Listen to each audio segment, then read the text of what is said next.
Salut, bienvenue sur la chaîne du Traqueur des livres. Aujourd'hui, un polar psychologique, thriller, très bien construit, Puzzle, de Franck Tillier, aux éditions Pocket. Tillier est devenu un auteur important dans l'univers littéraire français, extrêmement doué, qui aime varier ses histoires. Là, je reconnais que l'idée était plutôt bonne et plutôt bien construite. On est assez vite pris dans l'aventure, et tout le long, on se pose quand même pas mal de questions. Paranoïa, énorme chasse au trésor, qui trouve son équilibre entre Internet et la vie réelle. C'est LE jeu ultime. Et pour être sélectionné, il faut trouver une série d'indices qui vous envoie sur tout le territoire. Ilan et Chloé sont des experts du genre. Complémentaires, ils ont gagné de nombreuses compétitions auparavant. Mais Chloé est partie, et Ilan est retourné à sa vie réelle.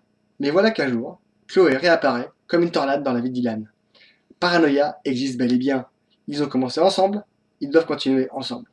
Réticent au départ, Ilan se laisse entraîner et est gagné par l'excitation du jeu. Et les montants sont importants.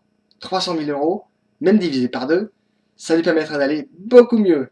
Et qui sait, avec Chloé, règle numéro 1, quoi qu'il arrive, rien de ce que vous allez vivre n'est la réalité. Il s'agit d'un jeu. Règle numéro 2, l'un d'entre vous va mourir. Là, je fais un petit aparté, parce que ça m'a quand même rappelé pas mal le film The Game, avec Michael Douglas. Je sais pas si certains d'entre vous l'ont vu, soyez en passant, c'est un excellent film. Donc si vous avez l'occasion, regardez-le. Et donc, à partir de là, je me suis dit, peut-être que Tilliez va jouer dessus. Et ben non, il repart sur autre chose. Réunis avec les participants du jeu dans un ancien asile, Ilan commence à se dire que ce jeu n'est pas ce qu'il semble être.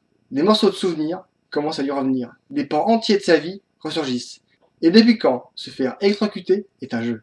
Qui parmi les participants a actionné le courant? Un premier cadavre fait son apparition. Le jeu devient violent. Cernés par des montagnes et une tempête de neige, Ilan et Chloé vont devoir se protéger mutuellement. Mais Ilan commence à douter. Un puzzle se forme. Il ne ressemble pas à ce qu'il croyait. Quand la réalité devient fiction et que les rêves deviennent réalité, et ce tournevis qui revient sans arrêt. Roman psychologique où la folie et le déséquilibre nous poursuivent tout le long. L'auteur joue avec nos nerfs, joue avec la réalité, tantôt jeu de rôle, tantôt jeu violent. Tout est mis en œuvre pour pousser les lecteurs à chercher le moindre indice permettant de comprendre si le jeu et la réalité vont de pair. Très bon thriller par un auteur doué et une fin qui glace au plus profond.